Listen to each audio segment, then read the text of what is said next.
should we start with mentioning the maybe at the top and at the bottom the Oscar stream? Because when this airs, it'll be like that week, that following Sunday. So yeah. So yeah, we're gonna do that on the Duds Twitch. I wish there was a way to simulcast literally any of it, but yeah, it'll have to be a watch along or commentary track. How are we? So are we gonna like screen share it in Discord maybe? So we're watching the same one, or if you can get the thing to work with your parents' thing, I got the one from my mom, so we should just be able to have our own. Okay, and then then that would reduce any sort of laggy issues in case streaming on Discord or whatever. Because we tried to do it a couple years ago. I think it was like you, me, and Moose. Yeah. And I think we I shared it to you guys that way. Yeah, or I did a free trial of YouTube TV that I had to cancel immediately because it would have been I feel like it was $100-something a month or something like that. It's ridiculous. It's very expensive for fucking YouTube TV. I mean, that being said, the YouTube Premium is nice. I'll never go back after that. But is it no ads and shit? No ads, yeah. Even on mobile, because on desktop I'm using ad blocker, so I don't get ads anyway. Right. But there's nothing worse than having a girlfriend who hates watching videos on the phone, and then you're trying to show her a YouTube video. And then he's like, oh, no, that reminds me of this one scene from this one show. And then you find it, and then you click on it to show her, and then it's just Dawn freshener will get your clothes. And I'm like, God damn it. You already don't want to watch this video, and now you have to sit through 2 30-second ads, and it's So that alone is a perfect feature for me. How much is YouTube Premium? We're doing I'm on for YouTube Premium. Yeah. Say, how much is that YouTube? I'm on a family plan with Evan and a few other people. Oh, okay. So I think I paid once. It's an annual thing. Oh. Yeah. Yeah. So it's pretty nice. Kind of similar to the the Nintendo Switch thing we have with the online family plan. Yeah. Plus, what's cool? Sorry, one more little plug for YouTube Premium, and it's a feature that YouTube I think is evil that they make you have to pay for it. Because on mobile, with Twitch, or if you're watching a video in a Chrome tab, you can pop it out and scroll. You can still move on your phone, and there's a little picture-in-picture video player. Twitch does that. YouTube doesn't unless you pay for premium. Oh. It's something the phone has native to it. Right. But YouTube blocks it because they're no, you got to pay for it. Yeah. Also, you can listen while your phone is in lock screen mode. That would be nice. Yeah. Yeah. I remember when I wasn't cynical and jaded by politics, the 2020 election cycle, I got out of work once, and I did a free trial of the YouTube Premium so I could listen to the debates in the background while also scrolling Twitter and watching people's live reactions or discussion of it. Man, it took you till 2020 to become cynical and jaded towards politics. Well, this is around the time that I'm getting Facebook memories that's I'm donating to Bernie. Come on, he just won Iowa. We're gonna do it. And then everything went to shit. We're almost 3 years out of COVID, which is what happened. Yeah. It's all a blur. It's so weird. Yeah, it is. Yeah. Speaking of Bernie. Boop. There's multiple Bernies. There's multiple Bernies in this episode. Oh, yeah, true.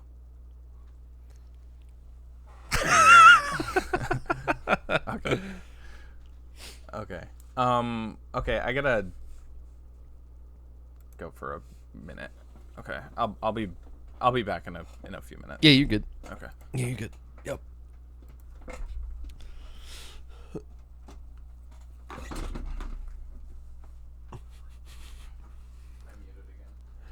Welcome back, everybody. The name of this podcast is There Won't Be TJ. This is the Talking Duds, Talking Heads companion podcast. The name of this podcast is There Won't Be TJ. I'm bad at shit talking. What am I? I don't even know what to say here. There's cat. There's cat down there. This cat's he's dumb, I guess. I'm sorry, I didn't mean that. I'm sorry, kitty. Man, what else? What we got going on in this room here? Shrek, Puss in Boots, Saxon Charbino. What a shill for DreamWorks. You could probably cut this, TJ. I just wanted to say the name of this podcast is There Won't Be TJ, because it's like Talking Heads themed. I'm gonna stop now. Oh, where's this cat going? Ooh, steal a seat. That's what my cat does. As soon as I get up, I feel like my cat has like predator vision. And she can see the warmth of my chair where my ass was. She says, I want to be up in that warm ass chair. Yeah, you do really kind of run out of steam with these. I don't know how people do solo podcasts like this. This is awful. But now I feel like I'm pot committed and I have to keep talking. Because otherwise it's just awkward silence, and it's like, it's like what the FBI sees when they tap your phone. They just see some guy on the other end sitting silently scrolling, like, and that's what I look like if I'm not talking constantly. Is that a Yoda body pillow? Is that a cutout? What is that? It looks a little faded, like he's been sitting in the back of your car in the sun. Getting skin cancer, I am. Oh, that's pretty good. I like that. Big melanomas.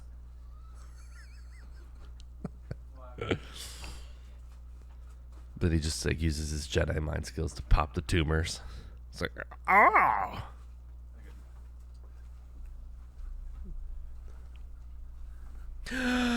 Oh my God. That's so perfect. Holy shit. Please. Oh.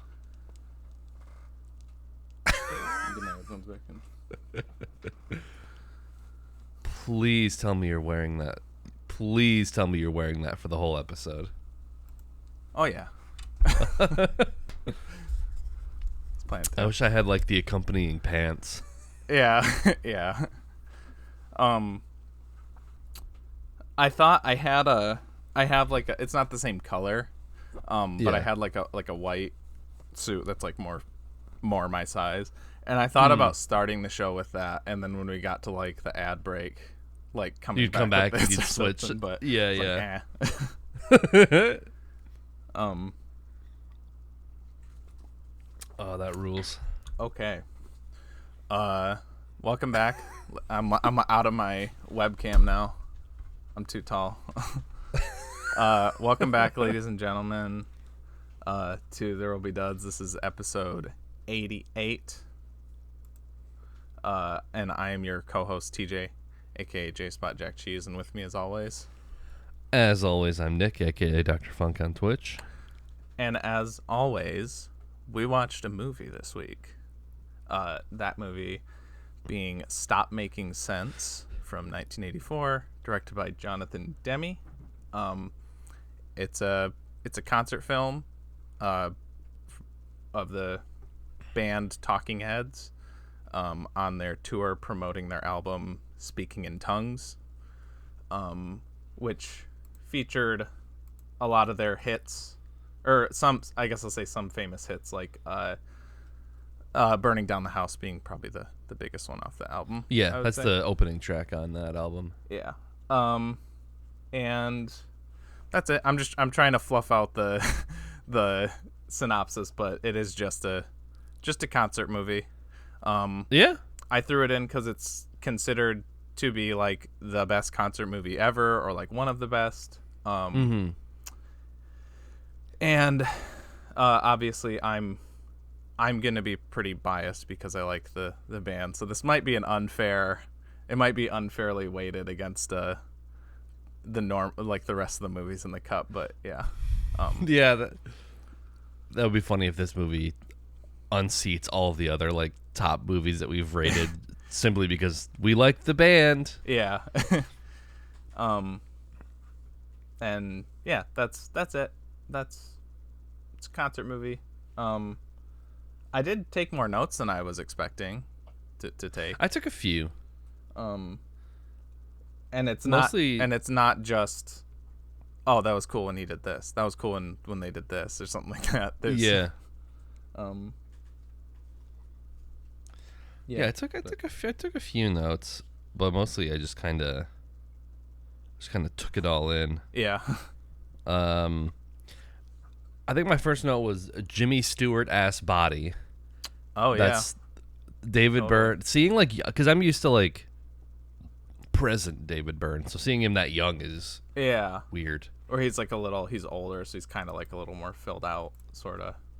But this one, yeah, I mean, they were all like in peak shape, but it's like, yeah, man, if I went on tour and danced my ass off like that every single night, I'd be in the shape of my life. Yeah.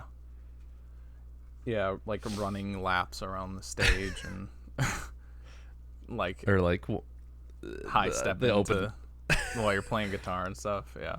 Like the little opening segment when someone off screen had the little vibrator in his butt, and every time it would, yeah, you'd do one of those. Yeah.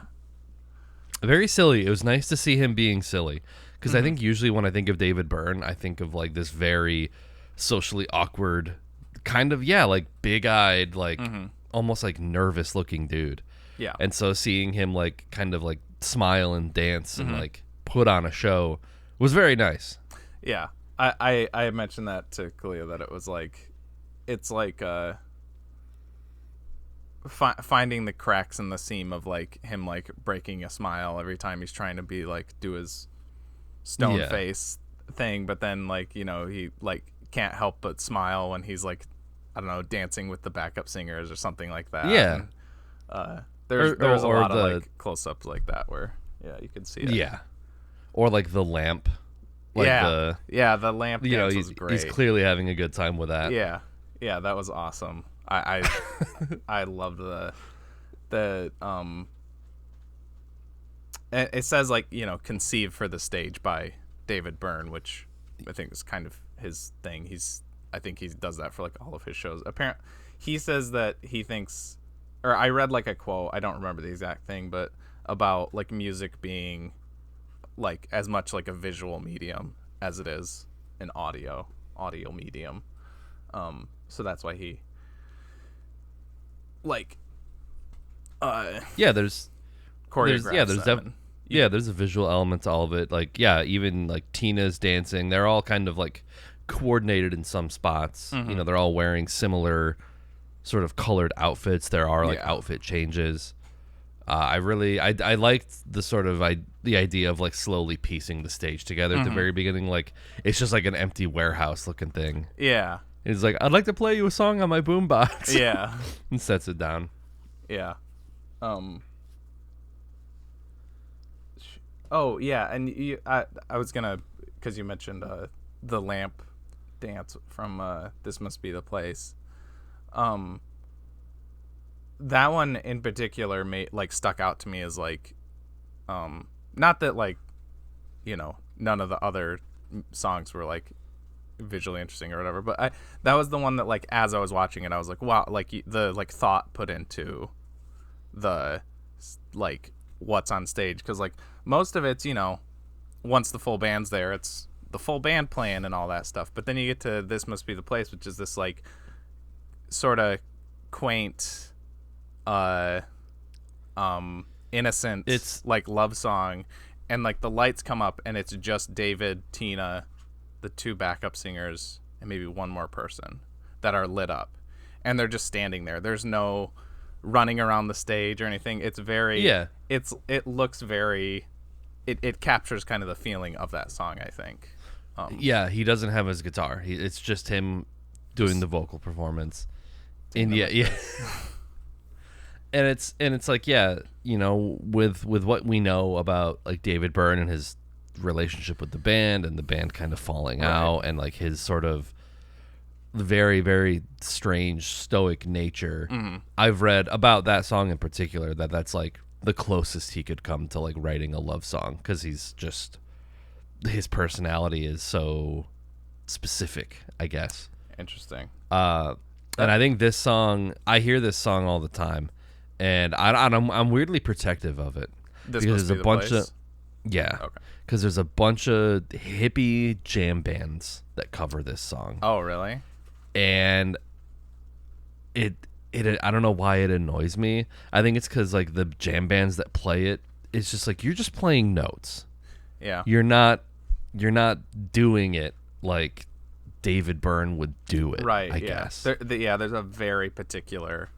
It's like it's like calculated. Like, oh yeah, I bet you guys didn't expect this song to be covered. Ah, what a deep cut. I don't know. It drives me nuts. But this performance is like really good. Yeah. Yeah, it's because like they know how to perform it. You don't do like the whole. Yeah. I mean, the whole band is playing their respective instruments, but you know, it maintains the nature of the song with the performance by making it very toned down in comparison to the rest of the concert. I actually was just watching. It's from a few years ago, but I watched some of an interview that Anthony Fantano did with Sean Lennon. Okay. And he asked him about the Imagine cover. He's like, "Did you see the COVID one that everybody saw?" And like the way Sean Lennon described that is kind of like how I feel and how I think you're talking about. Like, this must be the place of like.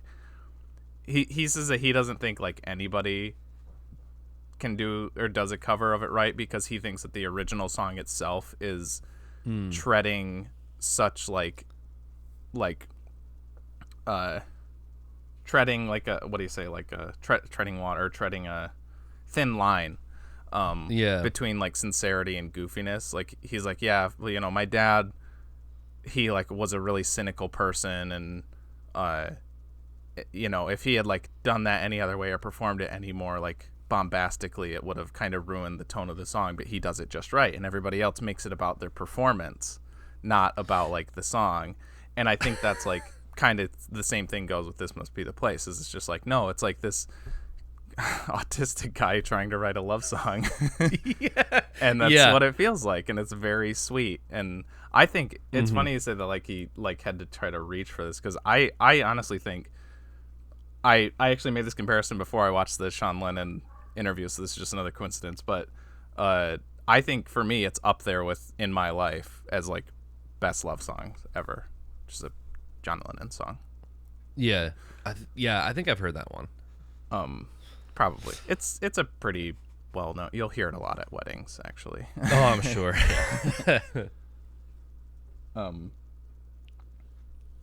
I did there's just a sincerity to it that I think is lost on these other bands doing a cover of it, and then it's also probably me being a little gatekeepy about it. Yeah, just like you're some trust fund hippie woot kid traveling the country to these music festivals. Like, I'm supposed to think that you understand the depth of this song. Yeah, you know, one of those kind of things where I don't say it out loud, but I think it. Yeah.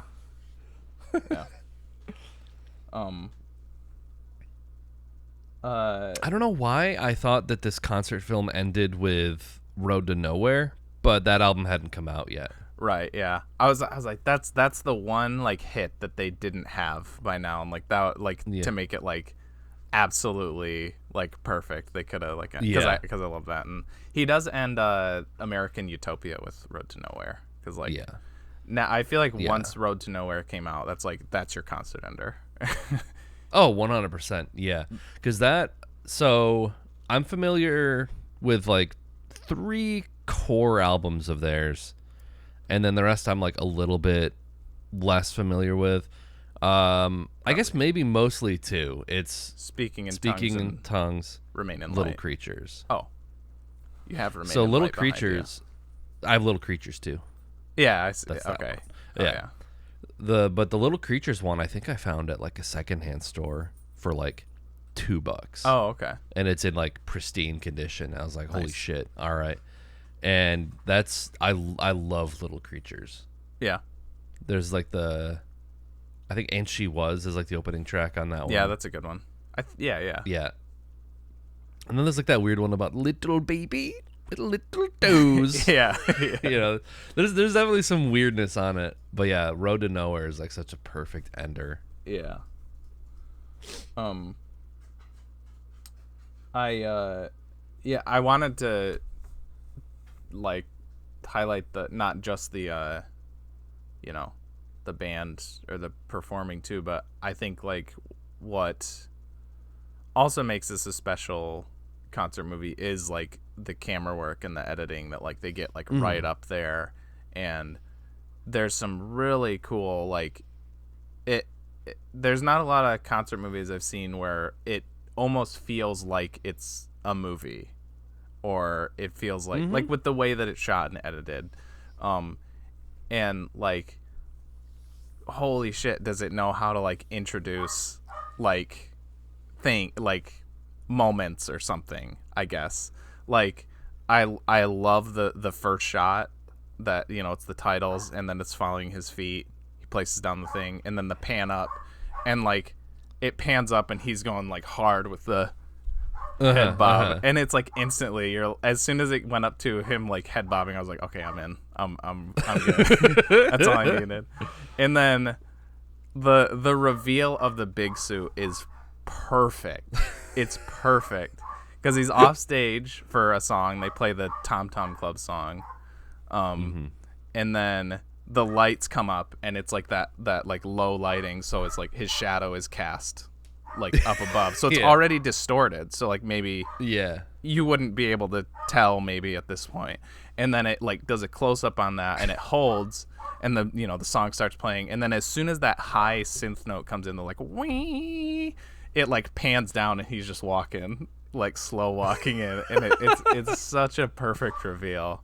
And then that was one of those moments that like, even though it's like the thing from Stop Making Sense, if you haven't seen it, it was so awesome. That song was he comes out to Girlfriend Is Better, and it's so fucking awesome. And like he like dances in it. It's like he's so fucking goofy and weird, and yet he's like the coolest guy on stage. Yeah. And it's like how do you pull that off? It's entirely unique to someone like David Byrne. It's exactly what you said about the Imagine. It's walking that line between cornball weirdness and complete, since it's like he's committing to the bit. Yeah. Which I guess like being like a weird autistic dude, he doesn't have any other option but to commit to the bit. Yeah. It's like he's like, what do you mean? I'm not. What is this bit that you're talking about? I don't understand. Yeah. But yeah, Bernie Worrell is all over this. Oh yeah. And I love that dude. I don't know how much you know about him. Like, did he play with Zappa or something? He didn't play with Frank. He was like one of the founding members of Parliament Funkadelic. Oh, okay. Because I knew his name when it mentioned it. Yeah, I think he played it on like 2 or 3 Talking Heads records. I think he did a lot of live stuff with him. But yeah, I had a chance to see Bernie Worrell because he died in 2016. Oh, okay. He had like 3 different kinds of cancer. It was bad. Fuck. It was really bad. I followed his Facebook page and I would see updates, and it was like took a turn. And I think he had issues with George Clinton and Funkadelic, like something about royalties. I don't know. I think whatever. But he did a free show at Founders. Oh, awesome. The Bernie Worrell Orchestra. So it was like him, and then like a horn section, guitars, bass, all that kind of shit. And he played for probably like 2 to 3 hours, and it was nuts. It was so cool. He like signed my Parliament Funkadelic shit. Like, he signed the records and the poster. That's cool. I think the only time he did anything related to this, though, I think during a song he did the Genius of Love. He did the like just a little bit, and then back in, and probably everyone was like, oh, and then he went back into his like normal stuff. Sure. But he did reference it, I remember. But he was a very, very nice guy. Like, hung out, signed all my shit, and was very talkative and nice. So no, I love Bernie Worrell. He's probably one of the best synthesizer keyboard players like around. Like, he's a genius. Nice. That's cool. What year was that you saw him? 2013. Oh, okay. I have a poster of it. I don't know if he signed it. It was one of those posters that was just on the wall at Founders, and so I just went and took it off, and I was like, this is mine now. Nice.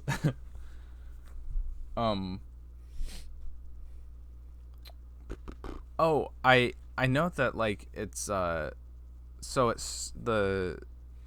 starts with Psycho Killer, and then it goes into Heaven, which is kind of like a slower one, and I was like, this is kind of an interesting, like, lineup for, usually in concerts you'll get like 3, maybe 4 kind of rock songs, to get the audience kind of like pumped up. But this like takes its time, but like Kalia pointed out, that it's kind of, it just goes in line with the way that the band's piecing together. It's like it's building up as the band is building up, and like each song kind of builds and gets more, so it starts slow and then it gets more, and until like the first full song with Everybody is Burning Down the House, which is like, yeah, of course, that's the one that you do when everybody's there. Yeah.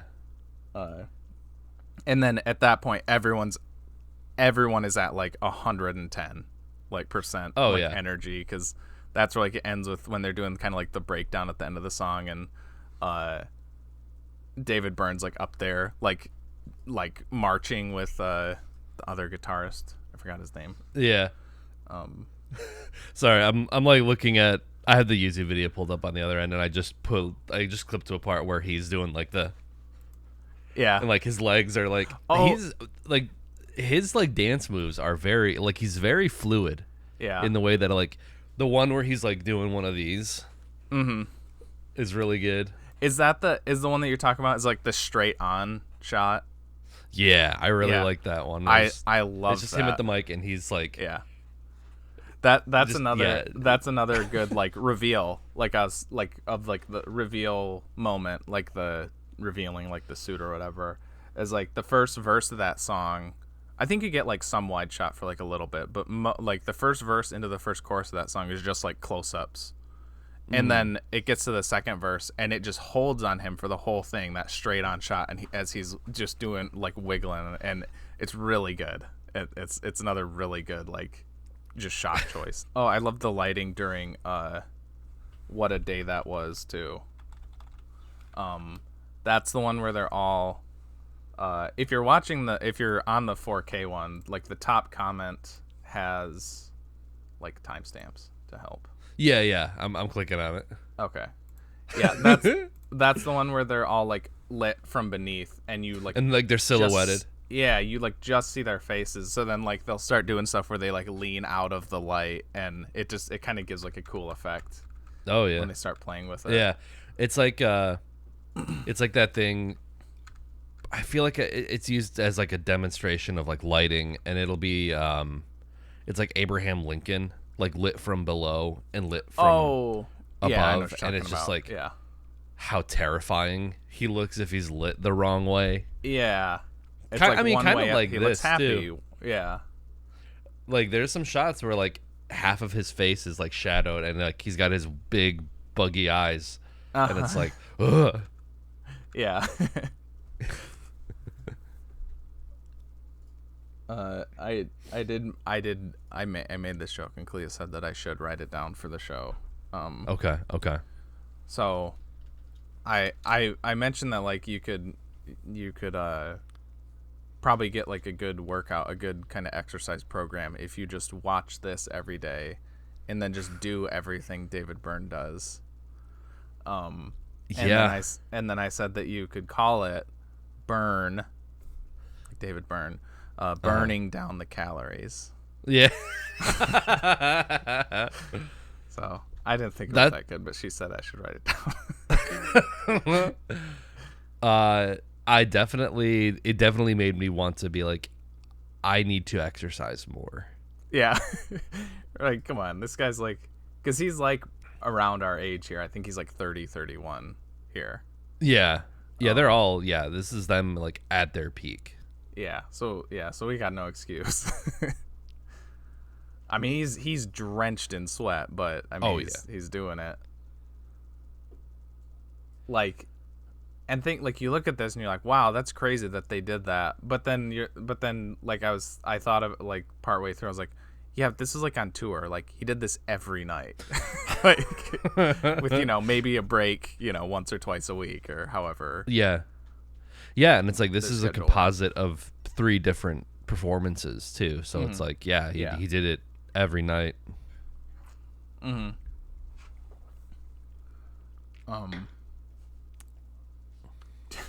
Did you read the, like, why he apparently, like, how he, like, came up with the big suit idea? I think I read the Wikipedia article about it. Like, it did say. That's pretty much it, yeah.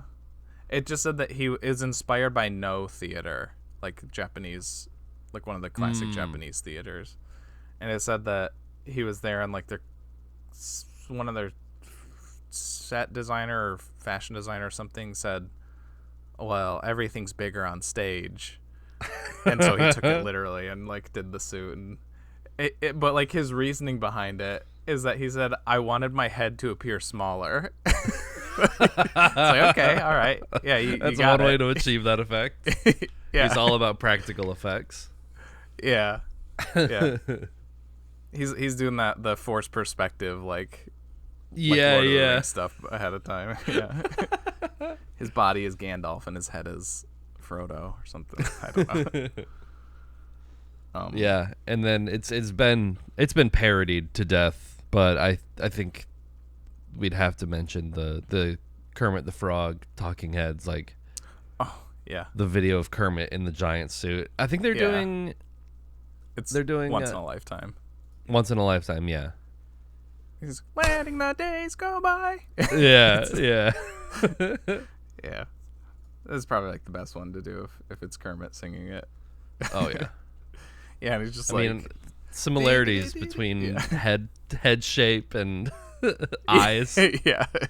He's very spiritually Kermit the Frog. Yeah. I wonder if he's been on like Muppets at some point. He'd fit right in. I mean, if we're talking actors who would fully commit to, like, I'm talking to creatures, it would be David Byrne. Mm-hmm. Yeah. He'd, like, get into an argument with one of them, like, disagree with what they have to say about something, and they're like, but Kermit, listen. Yeah. Like, fully believing, that they're autonomous beings. Yeah.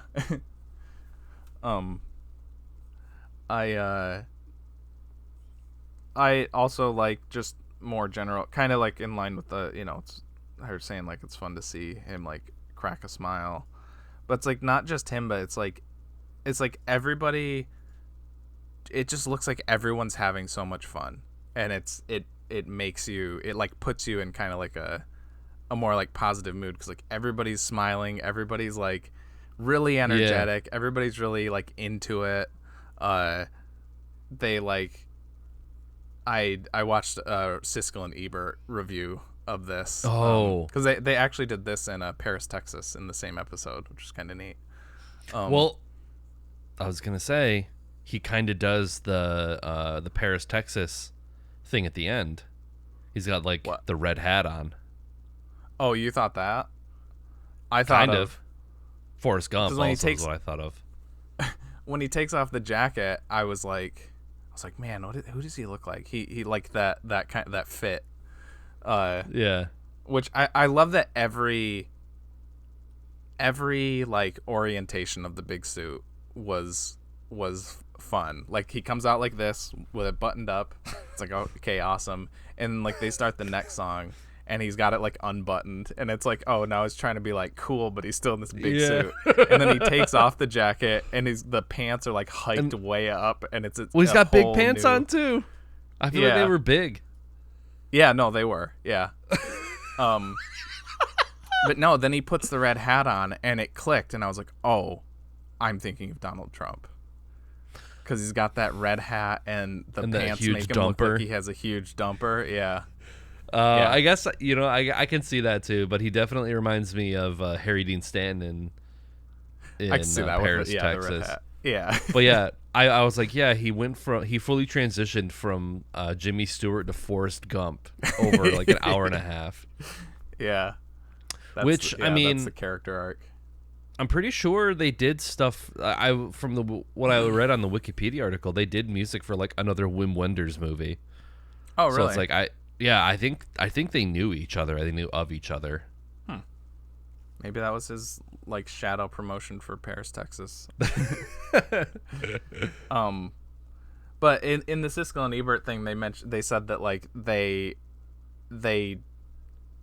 it feels like they like enjoy their audience, or like that they don't treat their audience as like lower. They feel like they love being there and love entertaining the audience. I'm like, yeah, and it's like a positive vibes movie, It's just because a lot of times bands can just kind of go on stage and do their shit and then be like, after touring for who knows how long, it becomes very routine. You're like, yeah, all right, cool, thank you. Like, I hate all of these songs that we just played, but you love them, so thank you. That's like one thing that I noticed was like everybody was like, they seemed jazzed to be there.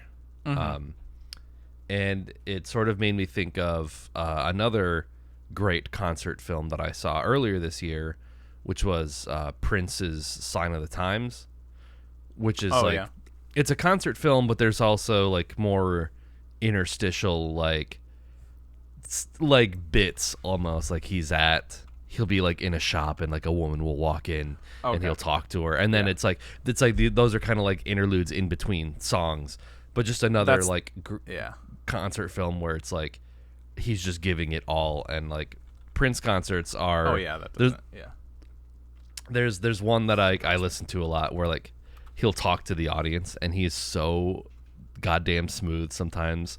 Like there's like a lower part and he's like talking to some woman in the crowd and he's like, is it better to give or receive? And she's like, it's better to give. And he's like, give up your seat to that lady in the back. And then and then he's like, I'm gonna call your bluff, and he calls her up and she's like, he gives her the seat. And then there's one part where he's like, is it better to lead or to follow? And she's like, it's better to lead. And he's like, too bad. And then like he sees another one. He's like, is it better to lead or to follow? She's like, to follow. And he's like, follow me. It's like, and everyone's like, oh, it's so funny. It's like just that man is just like walking charisma. And that's kind of how I felt watching this. Like there wasn't any sort of like interstitial bits. Well, I think I would have loved that. I think it would have been whatever David Byrne would have come up with in between the songs to like, little jokes or little conversations to lead in would have been amazing. But like that energy, the cinematography, the showmanship, that's what I thought of was just like on par with like one of those great Prince concerts where everyone is just like going at it and giving it everything. Yeah. I was kind of thinking of Prince when I another like comment I made to Kalia was that like watching this, it's almost as positive and wholesome or whatever as it is, it's also kind of like depressing in a way, because watching it you're like, I'm never going to see like a frontman as good as David Byrne, or in a different way, but like Prince was another one that came to mind. It's like I'm never gonna see that. I'm never gonna see like somebody like that level of a performer. They're like, you can't recreate. I don't know who we have. I don't know who we have now that's like that.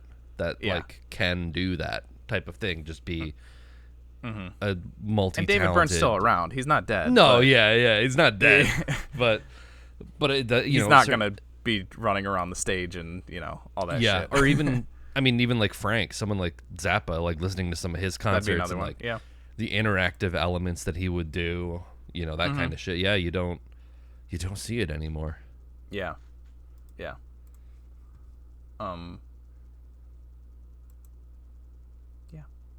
I liked that. I thought it was really sweet that they gave the crew. They walked the crew out at the end too. I wanted to mention that. Oh yeah. Along with the just more of it just being like a really wholesome thing. It's like, bring the crew out for a special thanks. The New Kids on the Block did that when we saw them in DC, and we thought that was really cool. Yeah, they at the end of the show, because we saw them at their final show on the tour, so that was kind of part of it. But they like brought out all the crew, and they also like and it was long. It went on for like 5 minutes maybe, but they read off the list of like everybody's name that like helped them out on the tour. Like, that's cool. That's really cool. Yeah, that was a really cool show too.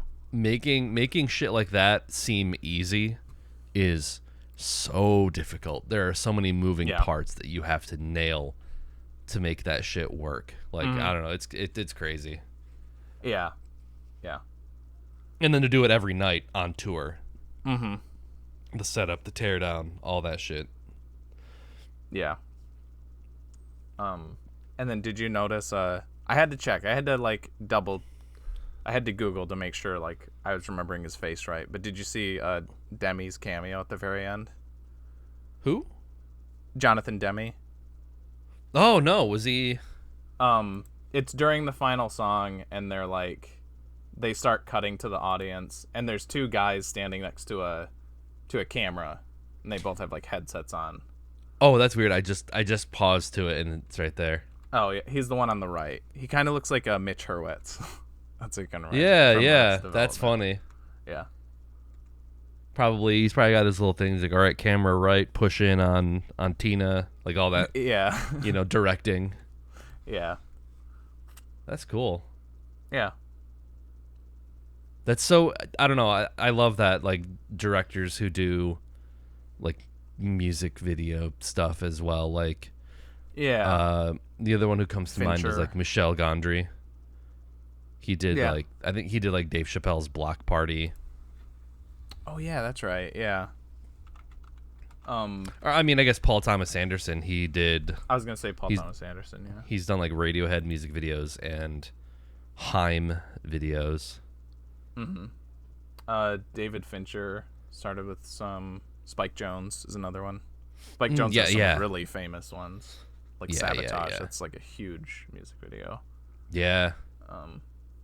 I think that kind of like music video directors, I think that's like they're starting to get a little older now, so not necessarily our generation, but like I guess the ones that we grew up with as being like, they were like the, when I was in like school and like high school, they were like the Spielbergs or the Scorseses, I guess, the up and coming or like just established, like PTA, Fincher, Wes Anderson. I don't think Wes Anderson did music videos, Edgar Wright's done a few music videos. Oh yeah, he has. Yep. The one that he did that was like the basis of Baby Driver. Yeah, Blue by Mint Royale. Yeah. It's a good music video. Yeah, isn't Noel Fielding in that one? Noel and Julian are both in it. Julian's in it too? Yeah. And I haven't seen it in a long time. And then Nick Frost is in it too. Oh, okay. Yeah. And then not Simon Pegg, but another guy who's Michael Smiley, who is in Edgar Wright movies, and I'm not sure if he's in The Mighty Boosh. He might have been, but it's like the one you're missing is Simon Pegg. It would have been cool to get like, all those guys, like the two duos, and to get them all in there. Yeah. But yeah, I think that's because like their generation, like 80s and 90s, that's when music videos were huge. So yeah, they're big productions. That's how you got your foot in the door. And now it's like you make a TikTok or something. I don't know. I'm trying to think of like there is sort of a correlation to now, but it's just like you get popular on YouTube or some social media site, and then, it makes me, I don't know if you've ever, I've probably shown you this, you might have seen it. It's one of the guys from 5 Second Films, but he made this video that's like, why doesn't MTV play music videos anymore? And it's like this sort of like, he's sitting by his table with his scotch. It's like, ask a record executive. And he's just like, it's like, oh, why doesn't MTV play music videos anymore? And he's like, the only reason this video even exists is to sell this iPhone. Or like, it's like, okay. Gratuitous product placement. Yeah.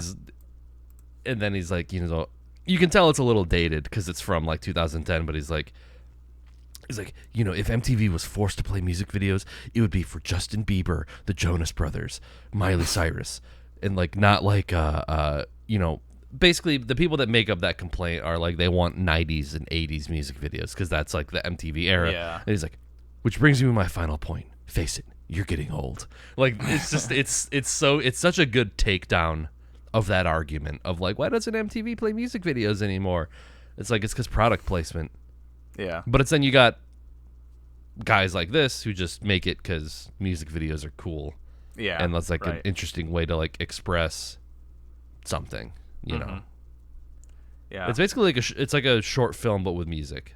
Yeah. For some of these, Uh-huh. Yeah. Yeah. And it's fun to like to make I know there's others like this, but people who can make classics in multiple genres. Of like, he made one of the best concert movies ever, and I'm speaking generally, of course. I'm just saying. Yeah. Like arguably the best concert movie ever made, and then like one of the best movies ever made. If not, just like one of the best like thriller movies ever made. Like just completely different things, and yet he's like, yep, got it. Like, yeah. I feel like he treats both of them with the same level of intensity and like care, which again, going right back to that what we talked about with David Byrne and like treading that line. It's like, get you a man who can do both. He can make the talking heads stop making sense, and he can make Silence of the Lambs, and like it's like Howard Hughes like making an airplane and making a bra. Yeah, it's the same mind. Yeah, exactly. yeah, we were talking about that with that too. Yep. Yeah.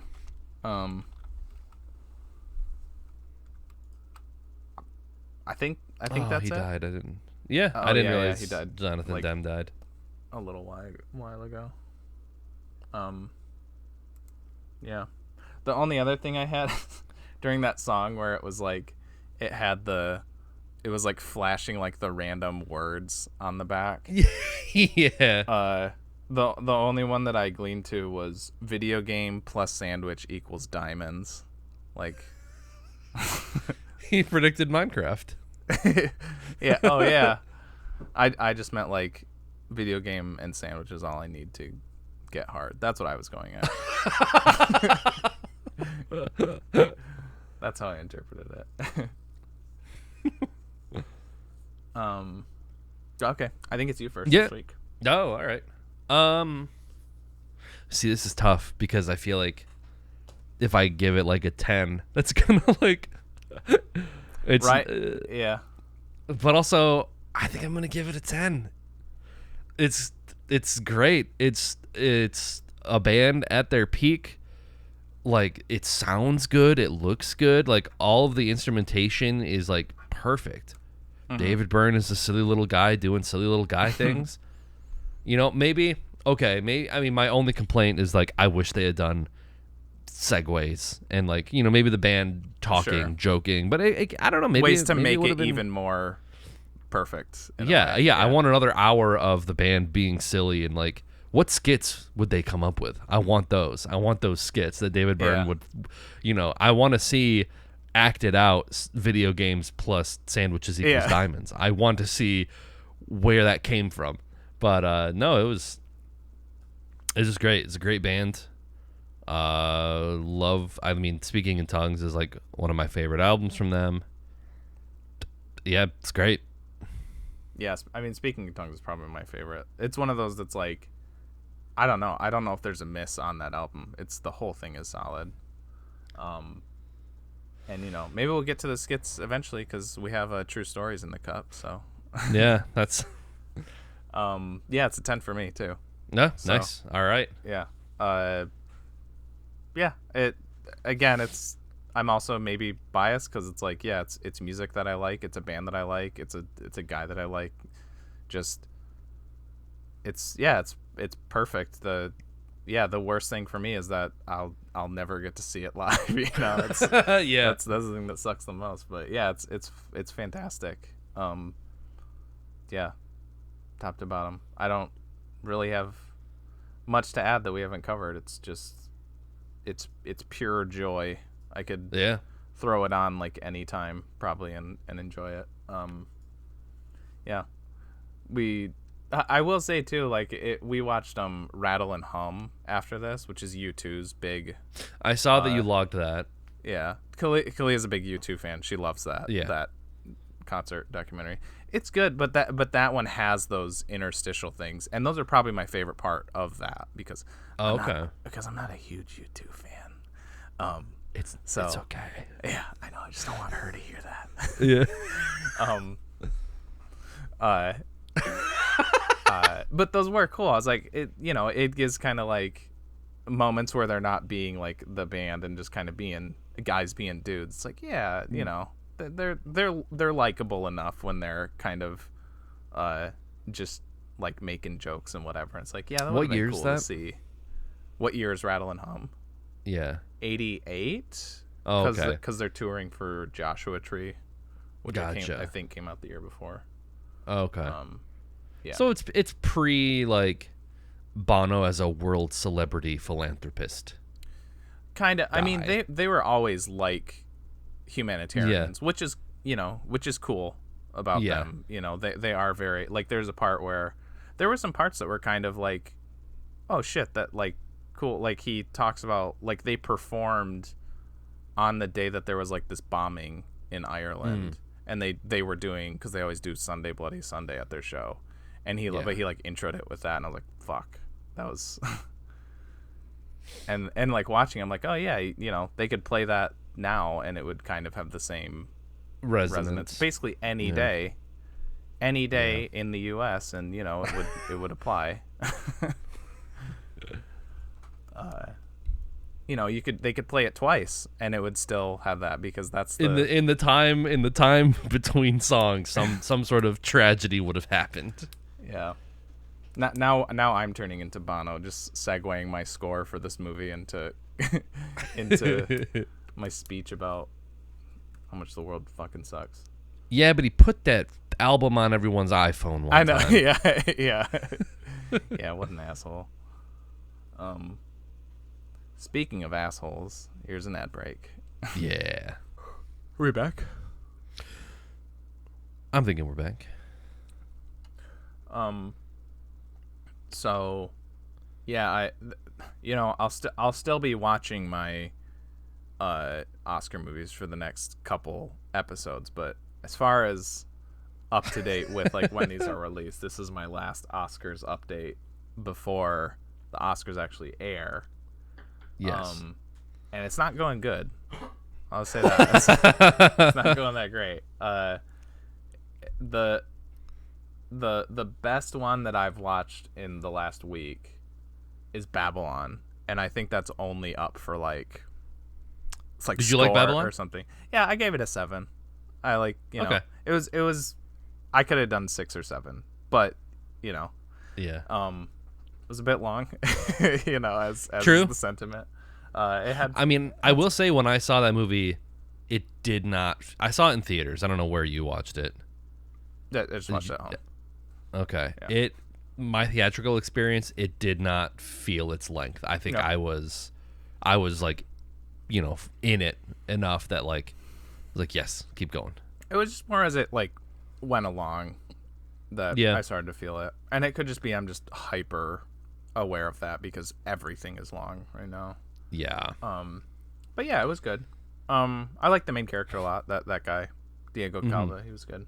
I'm just generally not into movies about like excess, like Wolf of Wall Street. I don't really care for, because it's like party.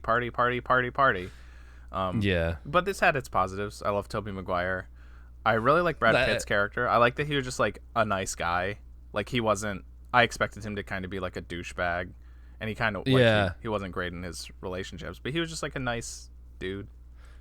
Yeah. So yeah, it was nice. What did you think of that finale? Just the like world with tour history of cinema. Oh yeah, I forgot that was fucking weird. But it did make me want to watch Singing in the Rain again. Yeah, that's a great movie to get you thinking about just the impact of movies, because that movie is fucking awesome. So I will say that they picked a good movie for that. But yeah, that like Avatar and that shit. Avatar, The Matrix. That was so weird. Yeah, it's like yeah.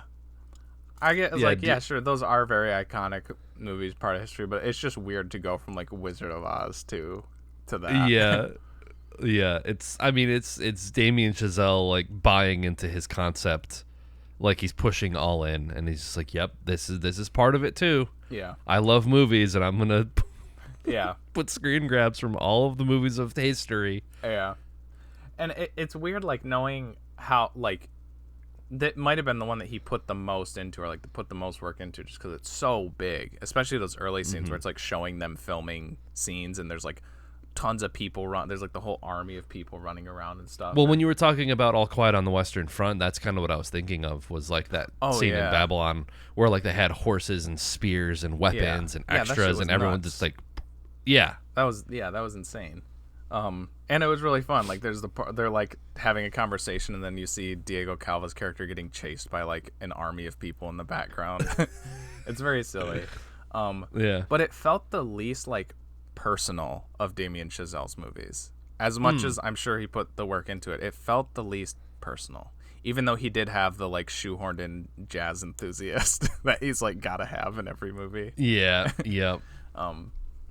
But yeah, that was like my bigger gripe about it. But most of what I've watched has been complete dog shit. I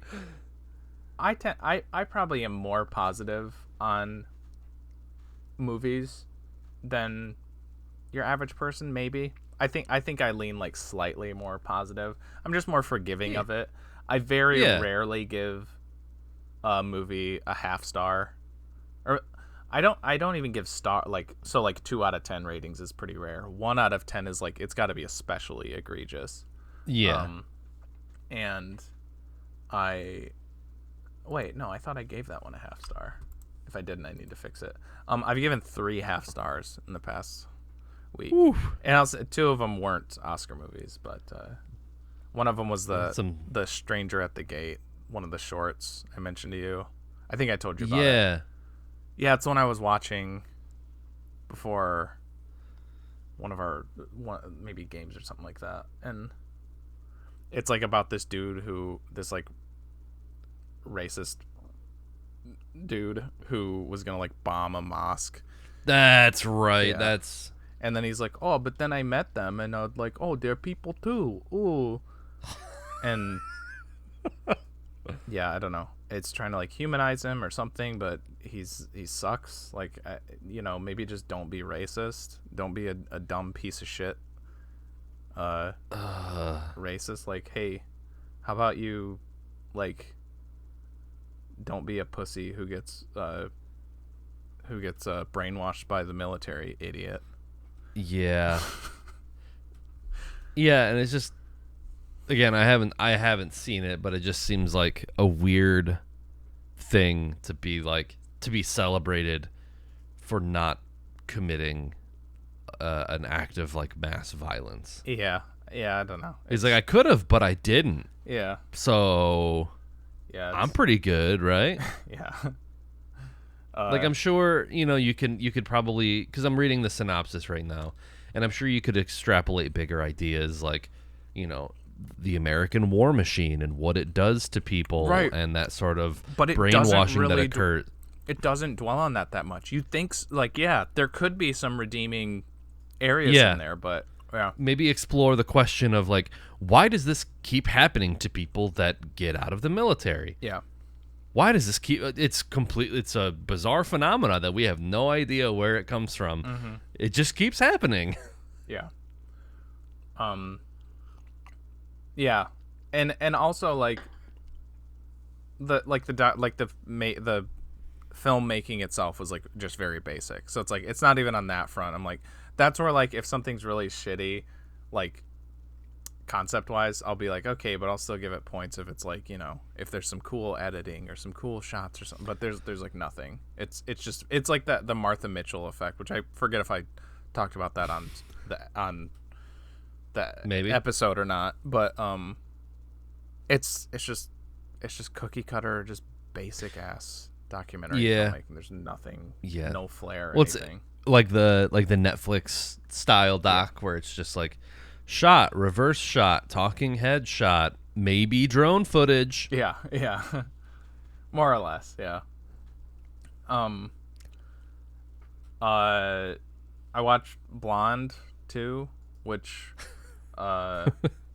was just rough, and like I don't want to say I don't care about, like, a lot of people were shitting on it because it's like because she gets raped and she has like a couple abortions and it focuses on that a bit, and that stuff's rough, but like it bothers me when people like just focus on that, because it's like, yeah, there's so many other things that are wrong about this movie though. Like, sure, that stuff's messed up, but like she should not, I don't think she should be nominated for Best Actress because she sounds Cuban and Marilyn Monroe is not Cuban. Is Ana de Armas Cuban? Like, yeah, is that? Yeah. Well, yeah. Get a vocal coach. I don't know. Yeah, right. It's a biopic. Yeah. She cries a lot. But it's also like it's really fucking bizarre. Like, it's kind of like you have to see it to believe it. There's so many weird choices that this movie makes. It's wild. It is absolutely wild. Like, there's actually parts where I think it's the second because she gets pregnant, she has an abortion, and then she's pregnant again, and there's like, every time she's pregnant it plays this like really dramatic music, and then it like switches to like the camera's like in her womb and like showing the like fetus or whatever, and I think it's the second one that she has where it does this, and then like the baby like talks to her. It's like, you're not gonna kill me like last time, are you, mommy?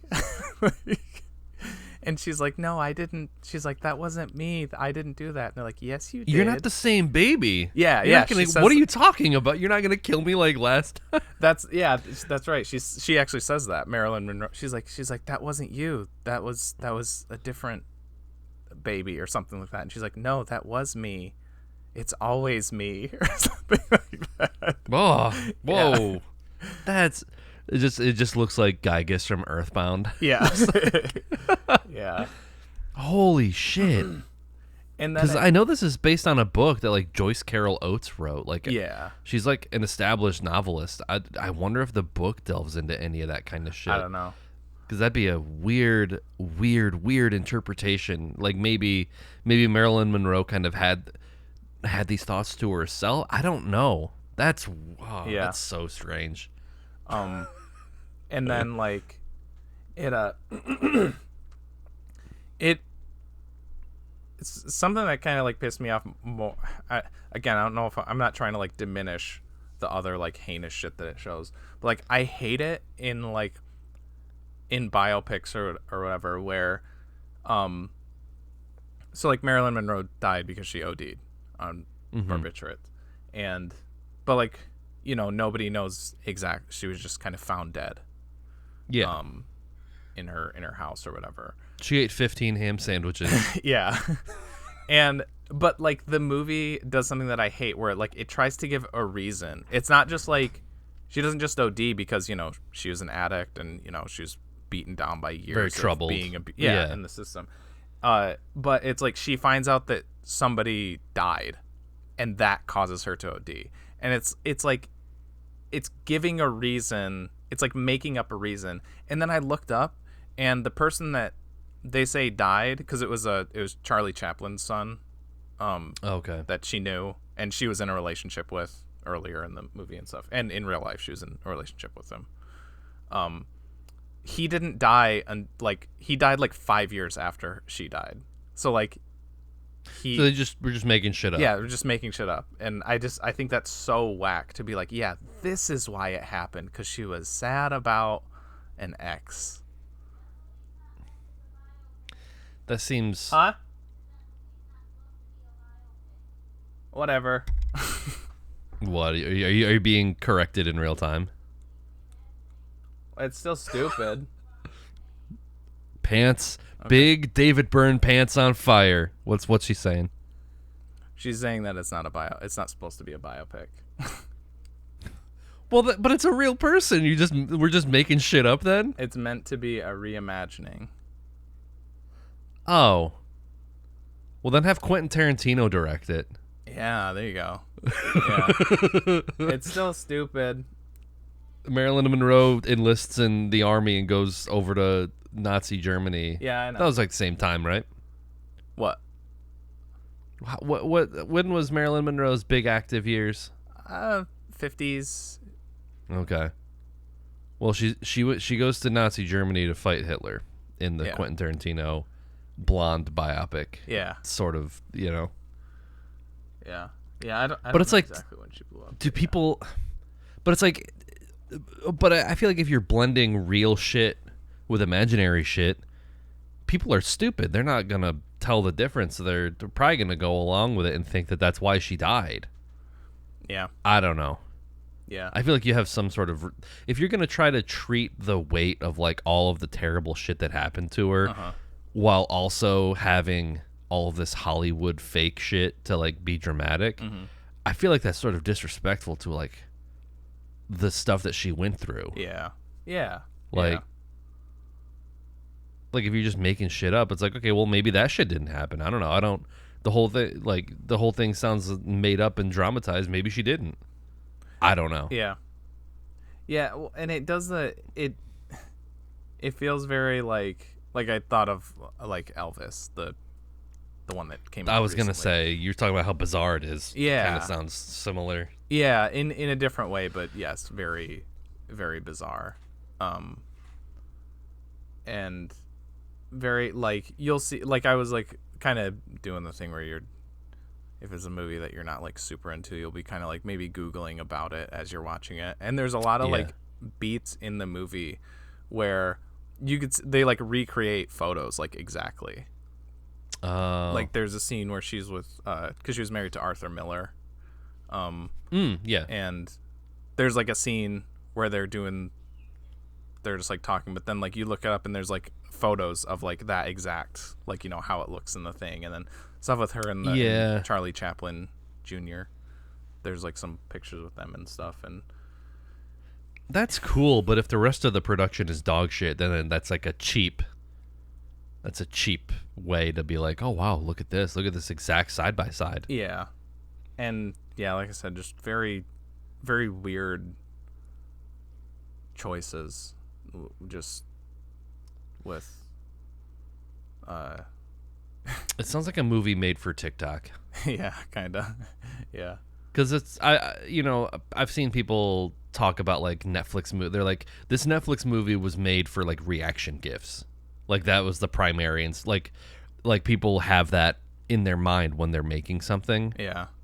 And it's like sometimes I feel like movies are this, like they make a movie that's like, okay, but the kids are going to take this and they're going to add their own underscoring of dramatic music and put Subway Surfers underneath it, and that's how the movie's going to live on. Yeah. They're going to add all this other dramatic shit.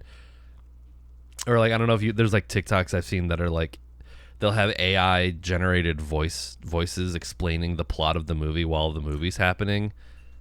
And it's really, really stupid, but it's like that's kind of what I feel like these movies are for, the sort of surface level, deep, dramatic movies that will live on TikTok. Yeah. So yeah, it sucked, but it was one of the more entertaining of the ones, just because of how often I was just like blown away by the choices that were made. And also it's produced by Plan B Entertainment, which I thought was pretty good. It's like have you ever seen that it's like one of those Facebook chainmail forward things, but it's like an anti-abortion one, but it's like this woman tried to have an abortion, but she gave birth and like the baby came out holding the IUD. Oh yeah, yes. That's what I thought of with like the baby talking to her, like going inside of her uterus to like personify this child. Yeah. Oof. Yeah. I kind of want to see it just for that kind of shit now. It sounds insane. You know, if it was not almost 3 hours, it would be probably a wholehearted recommendation. Like I'd be like, yeah, you should put it in the dud cup. Yeah. I'd be like, definitely check it out.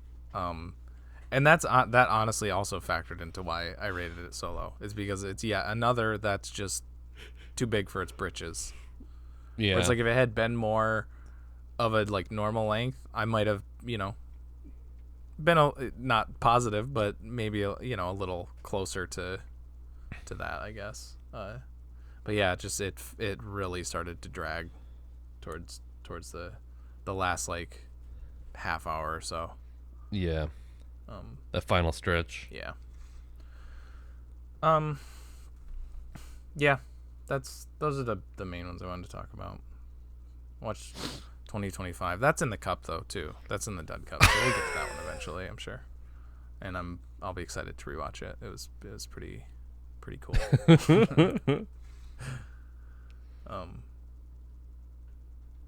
Yeah. That's my stuff. Okay. All right. And then at the time of this recording at least, yesterday was Twin Peaks Day, February 24th. 11:30 a.m. when Dale Cooper enters the town of Twin Peaks. So the local theater did a showing of the first 2 episodes, which was basically because like the pilot's 90 minutes, so it was like 2.5 hours we watched, and it was a lot of fun. At the end of the second episode, I wanted to stay in my seat and keep watching the rest of the show on the big screen. But I forget how tight of a pilot the first episode really is to like establish characters' motivations and relationships. It's so well done. And I think, when I initially tried to watch Twin Peaks, I was put off by the soap opera-ness of it, the melodrama, the like extreme emotional reactions the characters give. But I think, after watching more David Lynch shit and kind of getting his ethos and like kind of his ideas behind it, I think like Grace Zabriskie deserves awards for playing Sarah Palmer. Like her, like it, you really you feel for him. Like there's a lot of crying going on, but it feels, even like Andy, when it's kind of like played for laughs, that like he can't take pictures of crime scenes because it makes him so upset. It's like it's kind of played for laughs, but like he does it in such an authentic way that it's like I feel bad for him, and I almost start like when they unwrap Laura Palmer and he loses his shit, and I'm like, yes, I feel that too, Andy. Wait, you're talking about? You mean Bobby? No, Andy the cop, the tall guy. Oh yeah, for some reason I was thinking Andy was the husband who's like brain dead. Leo. I don't know why I thought Andy.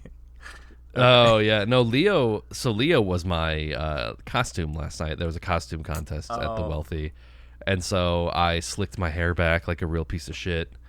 Put on the sunglasses, put on a party hat, and I had a little gold kazoo, and I was like the scene from Twin Peaks when like Shelley and Bobby are having like the little party, and Leo's comatose, and he's kind of sitting there like Lieutenant Dan, just like, yeah.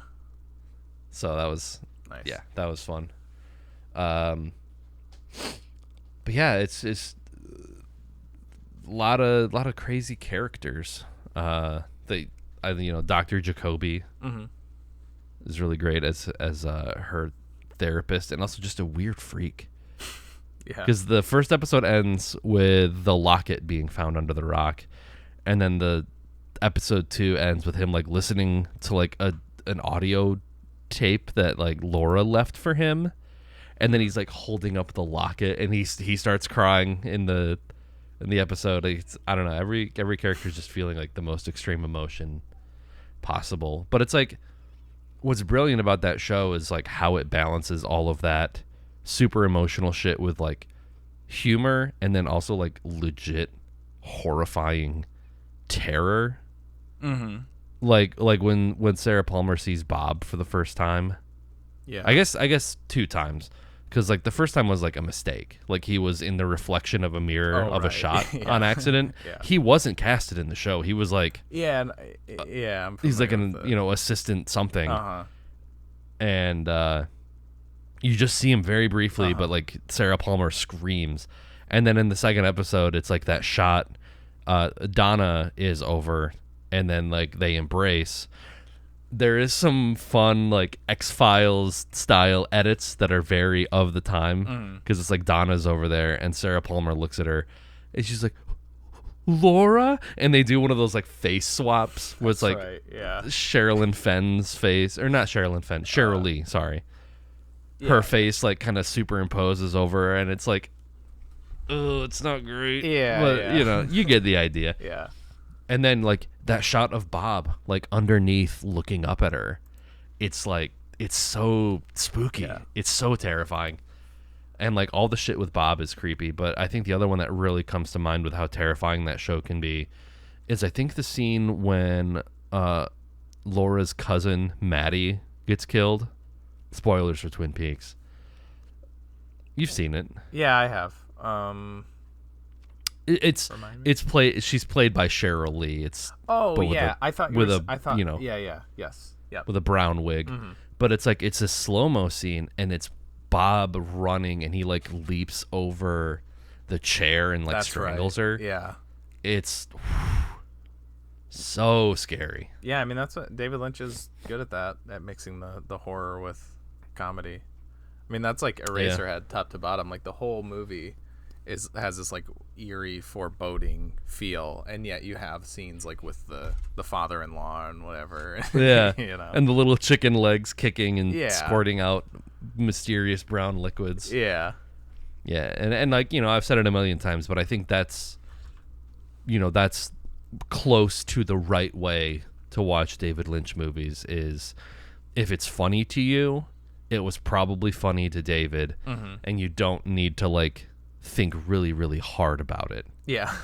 Yeah. Like it's very much, on the sleeve. Yeah. Yeah. But yeah, it was a good time. I definitely want to. We've tried to rewatch the series before, but it's just like with everything else that we're watching, it's hard to like add it back into the rotation. But it's been nearly 3 years since we watched The Return, so I want to rewatch it again to get to The Return, because there's some stuff that I haven't seen in 3 years, and I need to revisit it. Well, maybe we gotta set up that doing the vault thing or whatever with the Twin Peaks thing. Putting like The Return as a movie. I mentioned. I think I want to do it like as a vault episode, but yeah, do it like. I guess we could do The Return or the whole thing, but yeah, like do it as like a a series, like retrospective. Okay. I think would be cool. Yeah, I'd be down to do that too. And maybe that's like the motivation to, get through it or whatever.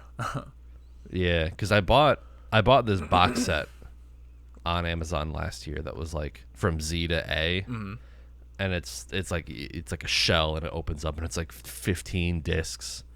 It's got all the shit too. It's got like Fire Walk with Me, but I think it's got the same like missing pieces supplements that like the Criterion release of Fire Walk with Me has. So it's like it's as complete as it's gonna be.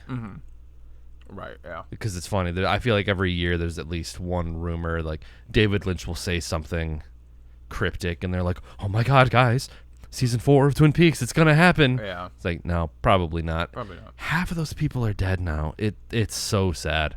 Yeah. Like, Angela Badalamenti, like some of them died this year, or I guess 2022. But Angela Badalamenti died. Mm-hmm. That's right. Julie Cruz died. Mm-hmm. That was tough because she's in the pilot at the Roadhouse, like singing the song. Yeah.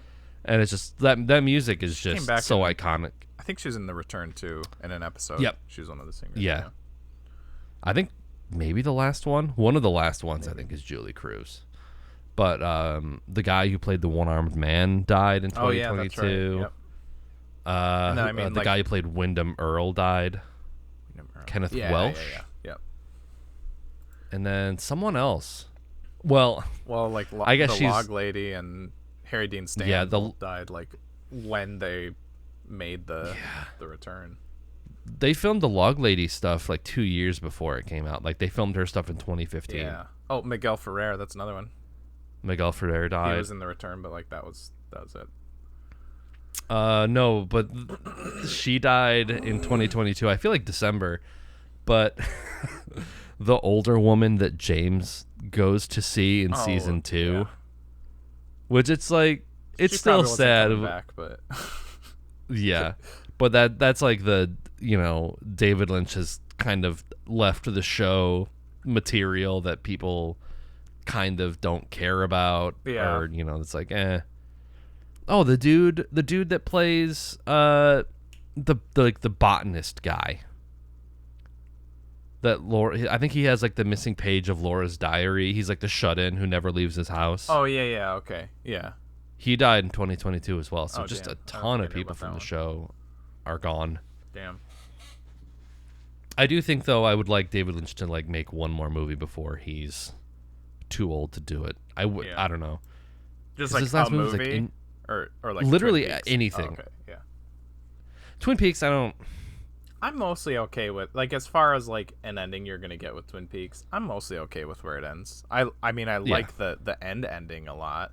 There's definitely some, not that it's surprising again with Twin Peaks, but like there's definitely some hanging threads that I wish were a little more handled. But sure. For the most part, I think it's pretty.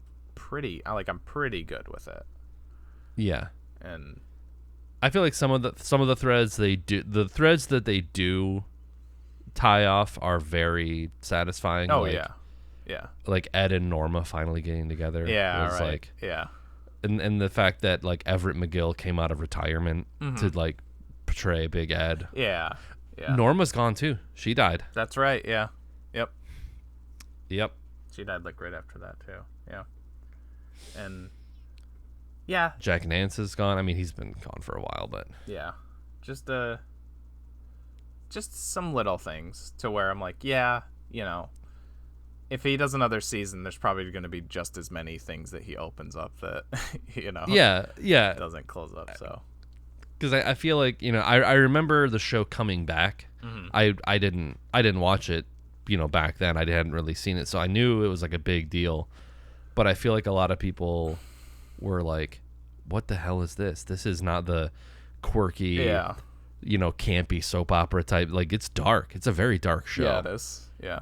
With like some extreme violence that it's like pretty rough. But then you have the moments like fucking Michael Cera.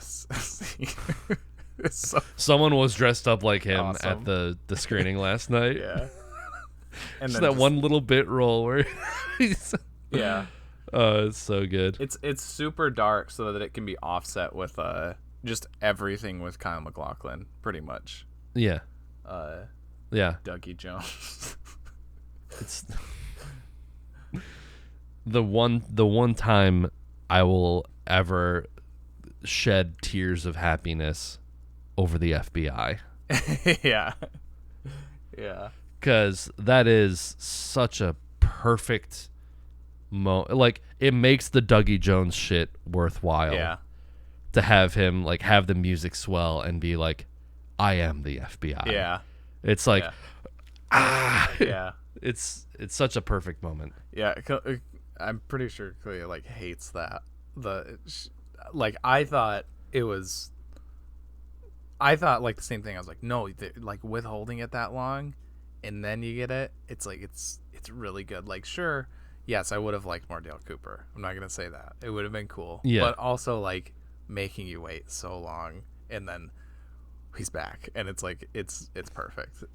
He just like gets up, rips all the Ivy stuff out, and Yep. And also I think Dougie Jones is fucking hilarious. So there's also that. What does he say at the slot machine? He's like, hello. Yeah, hello. And he does it like every single time. Yeah. Yeah. But then there's again like genuine moments of like very, very scary imagery. Like I think the image of Laura Dern seeing herself at the motel is like one of the creepiest things I've ever seen in a show. And it's so simple, but it's just like so unsettling. It's because I think at least part it's because he like it's that Lynch style where like he doesn't make things try to look real necessarily. Yeah. Like all the special effects look, I don't know if I want to say low budget because I think it's intentional because like he could get the budget to make the shit look more realistic if he wanted to. So it's intentional. It's intentionally uncanny or something. Like the part where Sarah Palmer, like her face. Yeah, I thought of that part. But it takes it off. Yeah. But it's just like visually it's if it was like a prestige show, it would be like But it's like no, it's just like they went into like Adobe After Effects and like N64 graphics just moved her face off. Yeah. But like that uncanniness is what makes it so creepy and affecting. Yeah. Yeah, it's weird cuz like I don't think of him like he for sure is like a partly horror director, but I don't think of his movies as horror movies in the way that I think of other ones because like the horror is usually just like a small part of it. But I think he's like one of like the like best horror directors ever, like specifically like horror. Like he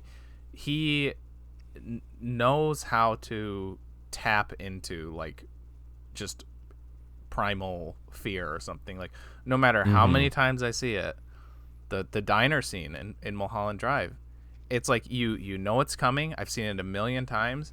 It's fucking terrifying every single time. It's crazy. It's like once I see a movie enough, I'm gonna be desensitized to all the scary moments. Like I might still get that sort of like suspense, sort of that excitement, but like all that the fear is gone. But every time with that scene, it's that lead up. You see the wall and you see it. It's like that push in and like the way that it like slides in the frame and the noise too. It's just yeah. Yep. He's go watch Twin Peaks. Yeah. And see if we can. You can see my suit starting to become distorted. So, for next week, we got a movie.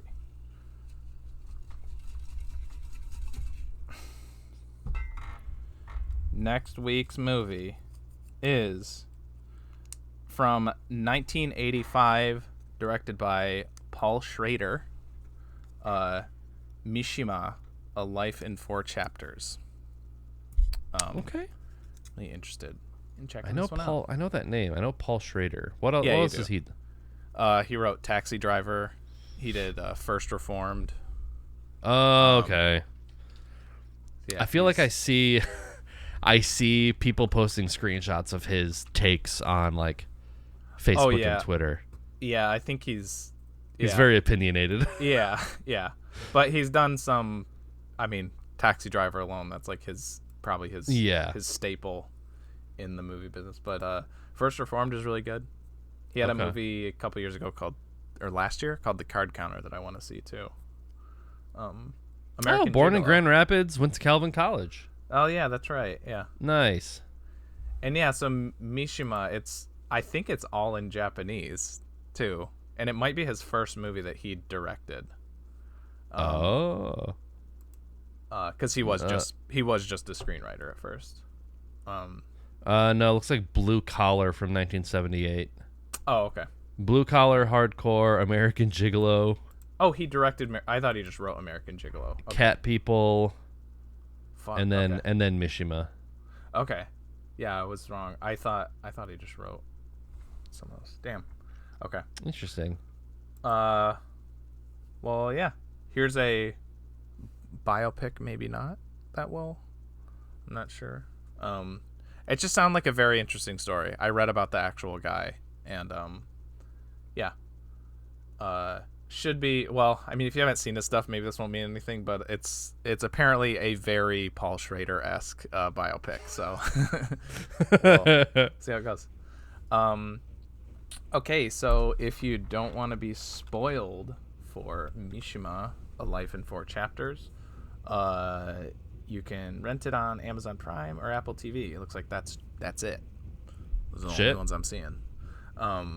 So watch it before next week's episode. These come out every Wednesday at 7 p.m. EST on YouTube and Twitch in video form, as well as Apple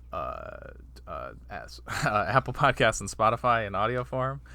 We also have social pages on Facebook, Instagram, TikTok, and Twitter. And that's about it. With all that said, I'm just an animal looking for a home. Share the same space for a minute or two. TJ, aka J Spot Jack Cheese, and with me as always. Same as it ever was. Same as it ever was. I'm Nick, aka Dr. Funk on Twitch. And you love me till my heart stops.